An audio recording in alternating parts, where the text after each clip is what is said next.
Hello everyone, good morning, welcome to my new vlog. আর এই দেখো কাচের বোতলে এটা কী বলো তো? এটা আমলকির জুস। মা এই জুসটা বানিয়ে রাখে, যেটা বাপি আর মা প্রত্যেক দিন সকালে খায়।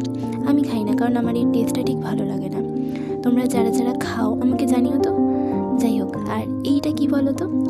এগুলো হলো, হ্যাঁ, মাটির ফল, মাটির আপেল, আম, কলা, লেবু, শসা, আতা।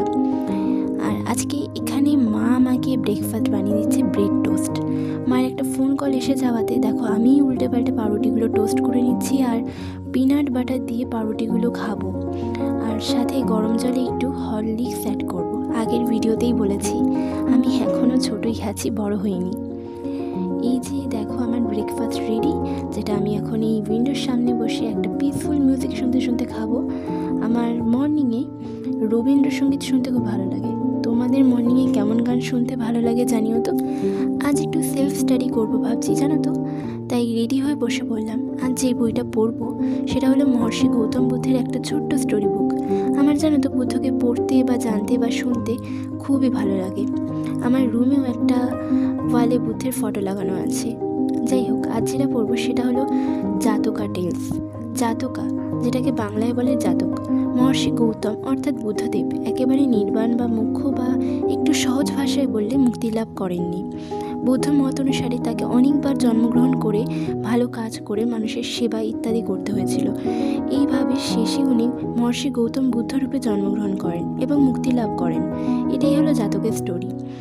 আমি একবার তোমাদের ইন্ডেক্সটা দেখাই। এই দেখো এতগুলো জাতকের গল্প আছে, যার মধ্যে আমি আজ এই ফার্স্ট সেরিবানিস জাতকের স্টোরিটা পড়বো। একদিন তোমাদের আমি আমার স্টোরি বুক কালেকশন দেখাবো। আর এখন দেখো স্নান কমপ্লিট করে একটু স্কিন কেয়ার করবো। আর এখানে আমি ফার্স্ট যেটা ইউজ করছি সেটা হচ্ছে এই অ্যালোভেরা জেলটা। আসলে স্নান কমপ্লিট করে উঠে আমি দেখি যে আমার ময়শ্চারাইজারটা একদমই শেষ, তাই এখন এটাই। আর এরপরেই ইউজ করব এই ডট অ্যান্ড কি সানস্ক্রিনটা। চলো স্কিন কেয়ার ডান। আর এই দেখো এটা কে বলো তো? হ্যাঁ, এইটা আমি যখন ছোট ছিলাম সেই সময় তো স্মার্টফোন ছিল না, তাই এটা আমার স্টুডিওতে তোলা ফার্স্ট পিক। যাই হোক, লাঞ্চ ডান, তাই এখন এই পেয়ারাটা কাটবো। অনেক দিন হলো পেয়ারাটা আনা হয়েছে।